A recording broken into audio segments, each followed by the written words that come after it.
Welcome to another episode of Soul Talk. Season 2 has been amazing, and today we have another amazing episode lined up for you.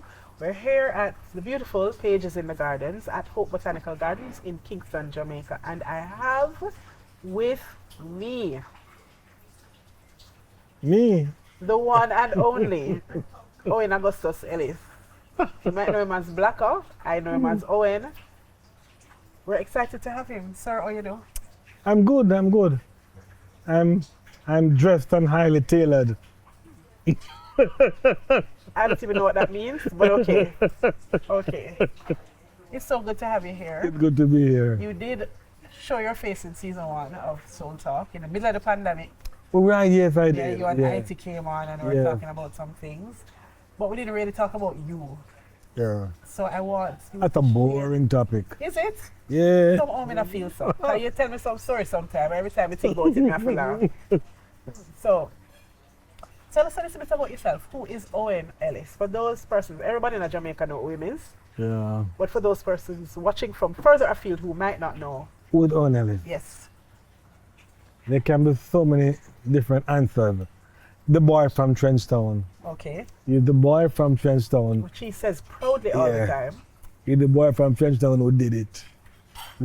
But there are so many people from Trenchtown who did it. To be honest with you, Yeah. Oh, a whole yeah. heap of our musical stalwarts are from Trenchtown. That's true. So what is it that is special about Owen Ellis? I think, and why I say the boy from Trenchtown is that my life really began in grade 3 at Trenchtown Primary School. Okay. When Your life my life began in grade 3. Tell me, explain that to me. Because I lived in a context where, things never too pretty. Right. And I never had a sense of self. I couldn't feel myself. I didn't know myself. Didn't know who I was. But in grade 3, do you need to know yourself in grade 3? You need to at least feel as if you're loved Okay. and you're seen. Right. And I didn't feel that way. But a teacher did it to me Ah. in grade 3. She would come and say, "You have a nice smile. Smile again." It was amazing. Wow. You know that, okay, so for season 2 of Soul Talk, we do several back-to-back. We record several back-to-back episodes, right? So we shot a young lady this morning. She had very similar stories to talk about the impact of the primary school teachers in her life. I don't think we're giving enough credence to how much that lifts a child up. Right. When this lady say, "You have a good smile, you must keep smiling." I think that day I've been smiling. Wow. She did that. One statement. One spoken statement. into your life. Trust me, man. And she also put me on a stage Ah. and said dance. And I've Wait, I was not expecting that. yeah, And say what? dance. Okay. And that's what I have because I feel if I have something to give to the world. Oh, really? Yeah, man. In grade 3? In grade 3. You know, we don't talk about the impact of, very often we hear about people speaking negatively into your life and all Yeah. of that, but we don't talk about the positive impact that somebody just seeing you Yeah, man. can have. And she went beyond that because she was my grade 3 teacher. Right. But throughout grade 3, 4, 5, and 6, I'd go to her house every evening in Washington Gardens from Trenchtown. She'd meet me at home, and I'd take the bus with her and I'd go home with her. Wow. And I would learn the little things like use knife and fork. Right. It was she adopted me and really gave me a sense of I am somebody. How does one pay somebody for that? You can't. Bear with me, I'm sick here. You can't. Okay. You can't. But I think I prepared her in a way that just the nature, destiny would just play games with us. She was my grade 3 teacher at Trenchtown Primary School. I went back to the school years later as the school board chairman, and I appointed her as principal. I interviewed her for the principal role, and it was amazing. Wow. Trust me, Phyllis That Welsh. is what you call Phyllis a Welsh. full circle moment. Yeah, man. So who I am is linked to who she was as a teacher and as a human being. Yeah. And I'm gonna be always singing her praises. So that's me. But I'm also a proud grandpa. I'm also a writer. And many people know me as the performer. Right. but I much prefer my work as a writer. I feel proud of my work as a writer. Even I might not have 7 publications Right. and so on. I feel that when I write, I feel that I'm putting my best self into what I'm doing. The comedy and so on, yeah, great and fun, but writing, I feel like, because writing is so personal, Yeah. and you create it by yourself somewhere, you alone, just you and your device. And then when a public gets it and approves it, I could die today, I'd die happy, man. Wow. So this is reminding me of how we met formally. Because we knew each other, knew who each other was.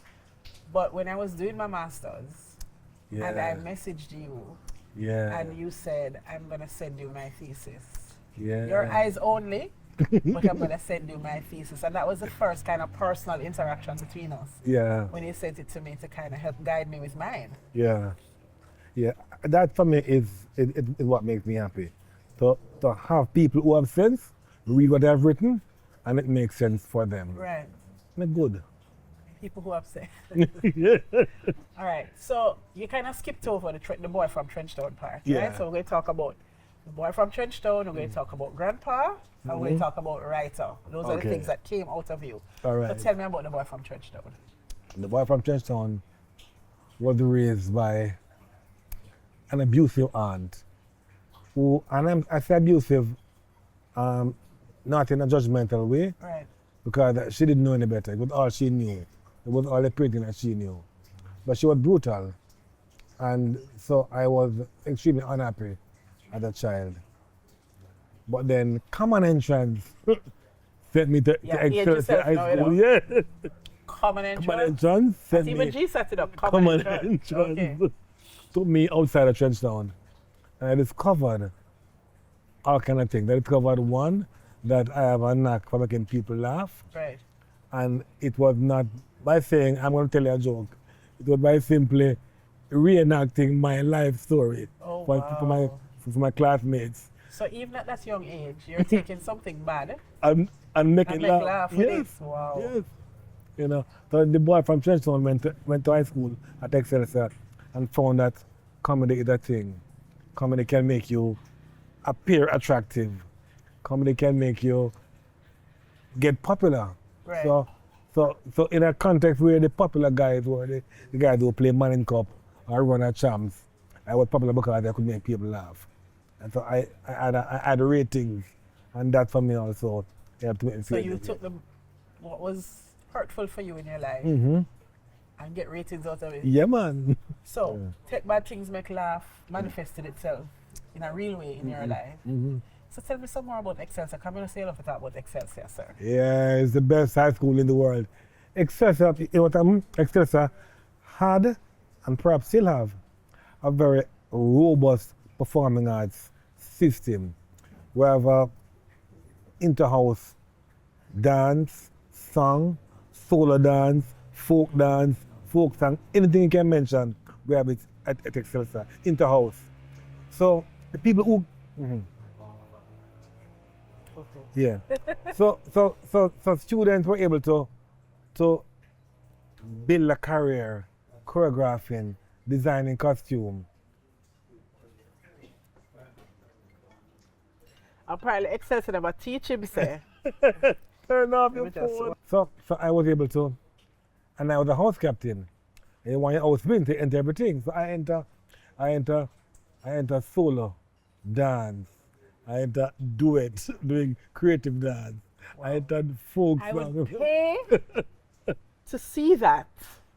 I have a classmate, Beverly Wait, who still remembers. She's tall. She's a ballerina. And she choreographed a dance for men and dancing to share the night together. And we won the duet. Wow. Because I had no Me too competition. tall and I mean too short. Yeah. But Excelsior really provided a space for people to explore the creative arts Right. at that level, and it was for me, it's the best thing ever happened in my life, going to Excelsior. Wow.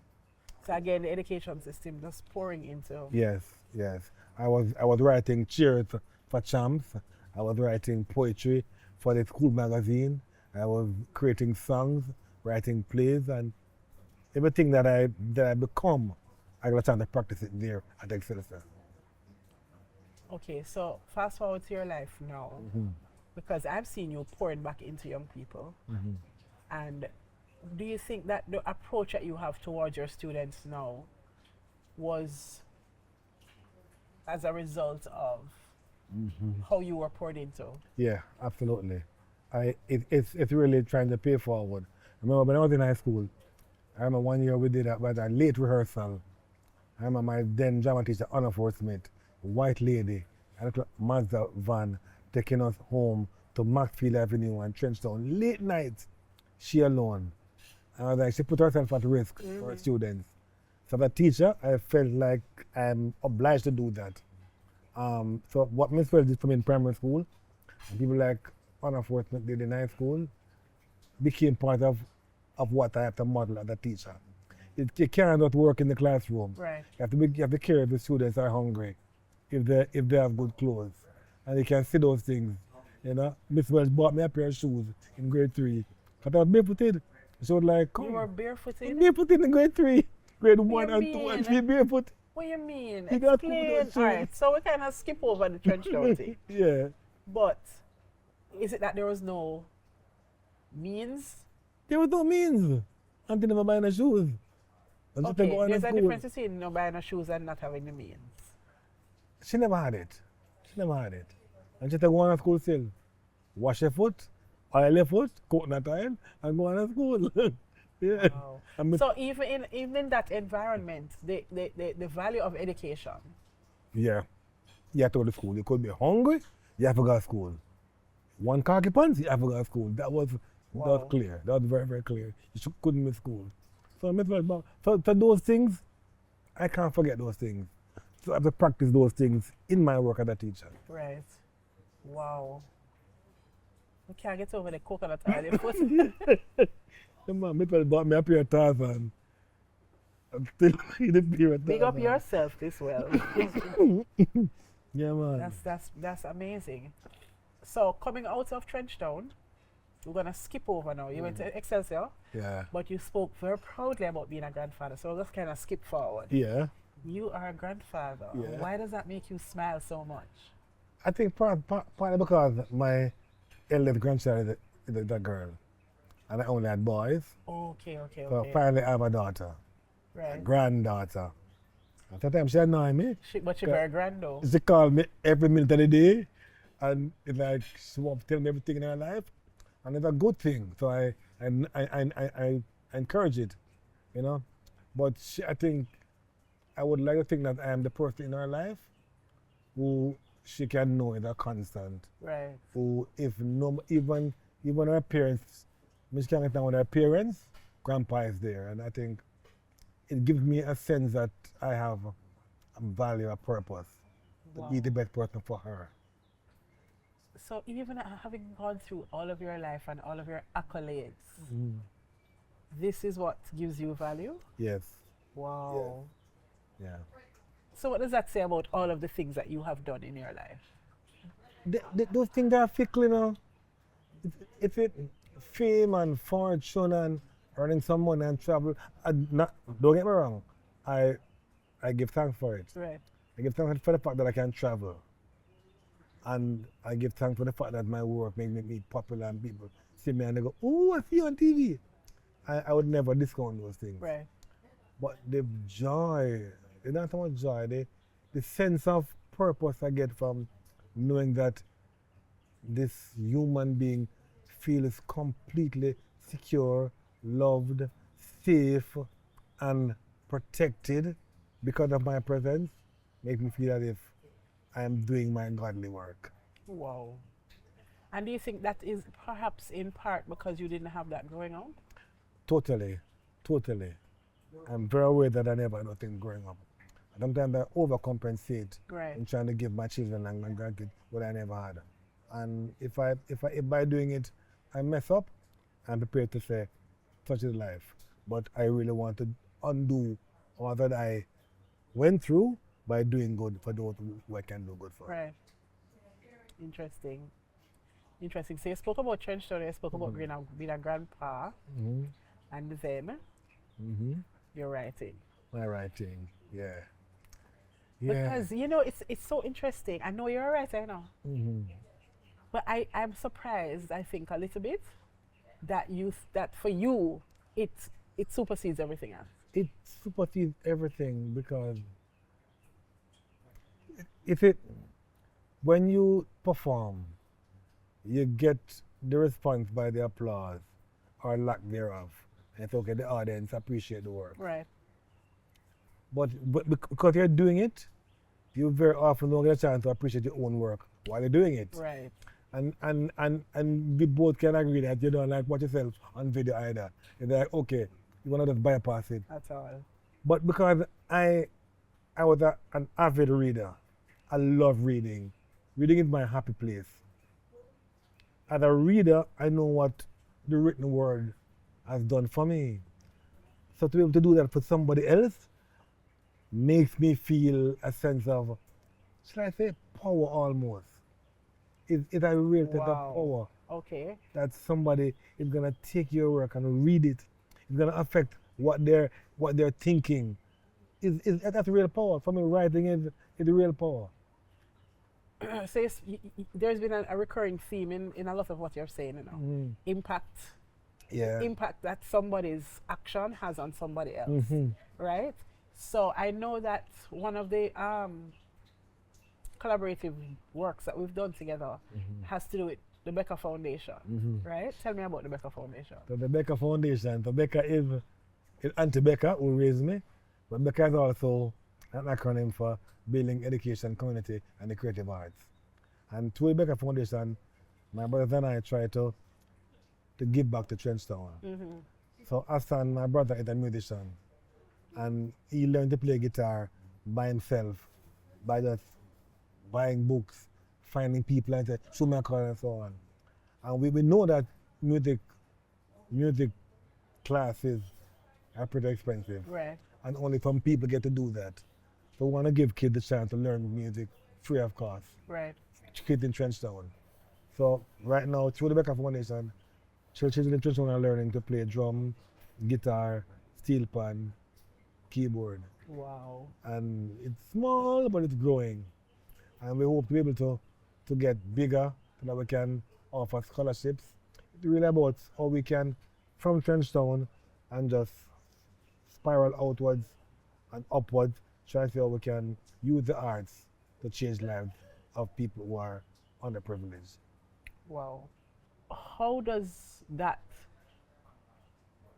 what value do you get from that personally? From pouring into these children, giving them the opportunity that they otherwise would not have had. What does that do for you as a person? It makes me smile in my sleep. Wow. It makes me smile in my sleep. I really, at night, close my eyes and I'm full of thanks. I really am full of thanks.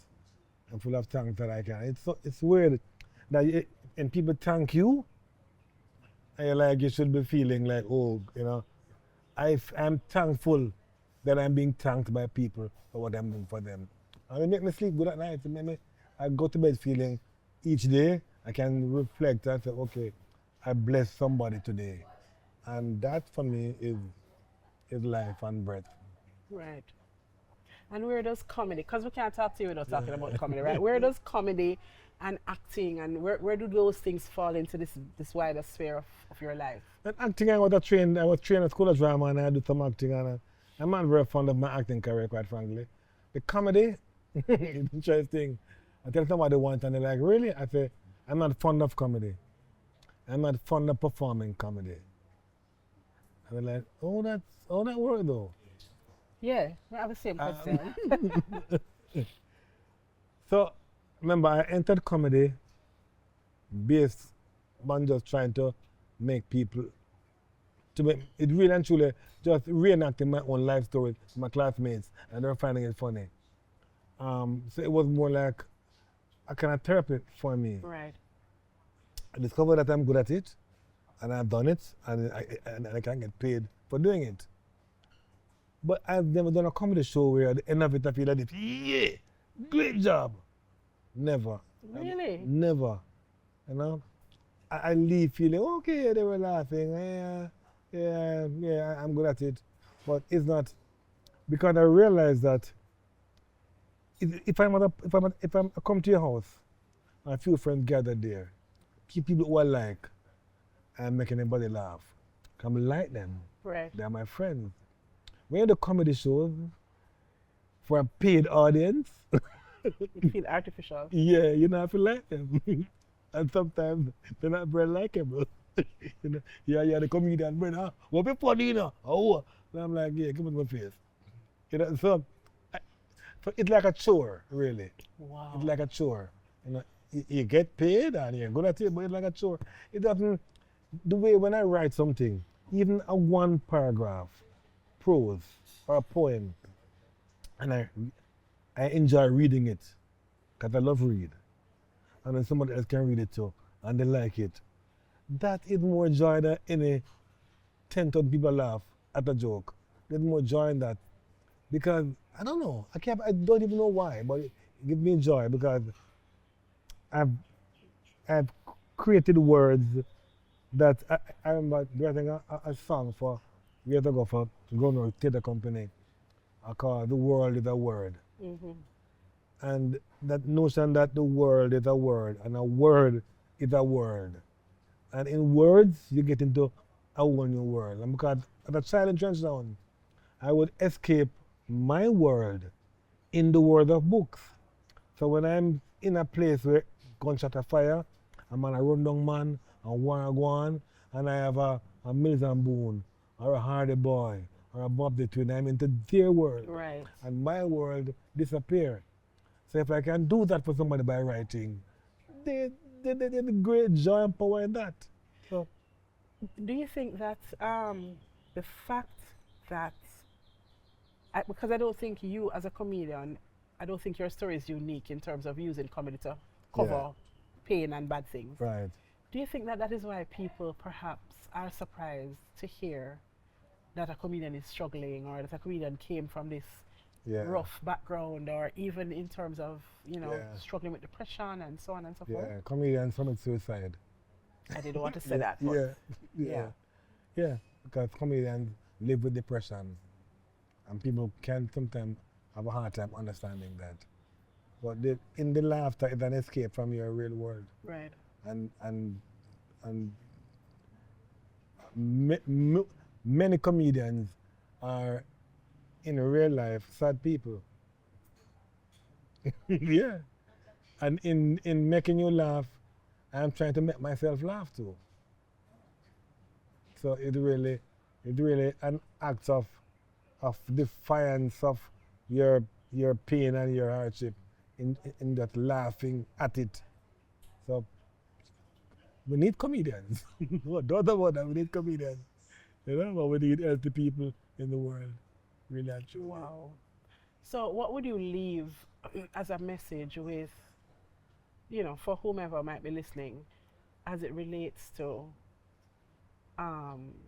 seeing somebody on the stage that's making them laugh and understanding that this person is not just a comedian but a person and has a life and can be struggling and can be going through things and can need help and can need support. How would you transfer that kind of information to somebody who just say the funny guy? Nothing is just what it appears to look like. Nothing is. And that's the first thing. So I know that whenever people, when I meet a new comedian, I'm also seeing beyond the comedy. Right. I'm seeing the person. And in most cases I can say what take the people to comedy. It's not because they think, hey, I'm great, I'm clever, I'm funny, I'm good looking, I'm pretty. It's very often the opposite. Right. You know? So I see the humanity. And I encourage people to when they see comedians, see the human being. When you see a singer, see the human being. When you see another human being, don't just tell people, okay, people say, give me a joke now. You're a comedian. Why you not laughing? You know, I'm at the doctor's office in Pittsburgh. Blakka, we are there. I'm a human being because they only see the comedian. You know, people see me at the funeral and say, oh, it's a serious one. And I'm like, somebody died, you know? Because we frame you as only what you are. Right. See the human being. When you see a comedian, see the human being. And if you can see the human being, there's a greater appreciation for them. When from you're doing the them. comedy. Yeah, man. Right. Yeah, man. All right. So this is gonna sound like kind of cliche because I asked several of my guests this, but I want to ask you this question. That 3-year-old boy who was using coconut oil on his feet to go to school barefoot, what would Blakka Ellis today say to him? You did it. You did the thing. Because the thing is really just, you have survived. Not survived, you have thrived. Right. You have gone beyond that. And when I tell people all the story, where I say I went to grade 1 and grade 2 and grade 3 barefooted. But I drove back into the school compound years later in an SUV as the school board chairman. And that for me is the story. I went back there as a chairman and I'm still on the school board, still giving back. That, so you did it, Okay, boy. so what is your message then to all the little boys running around in Trenchtown now with coconut oil and barefoot going to school? What is your message to those little boys in 2024? They can do it. And because in Trenchtown now, there's a legend on each street. Right. You can be that person.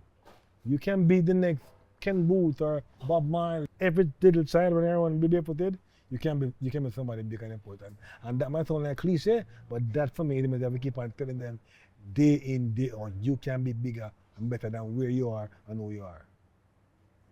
Tell them every day, you can be bigger and better than where you are and who you are right now. And on that note, you can be bigger and better than where you are and who you are right now. Very wise words from Mr. Wisdom himself. Blakka Ellis, we call him Owen. Thank you so much for being on Soul Talk, My sir. pleasure. Thank you. Tell the brother them so me have them up. Oh. Well, you see, yeah, every day I work. Yes. But me stop cuss him because me cuss him and it not make no difference. So me stop. So thank you so much for being here, sir. I appreciate you at the beautiful pages in the garden. Oh, yes. And we will see you another time for another episode of Soul Talk.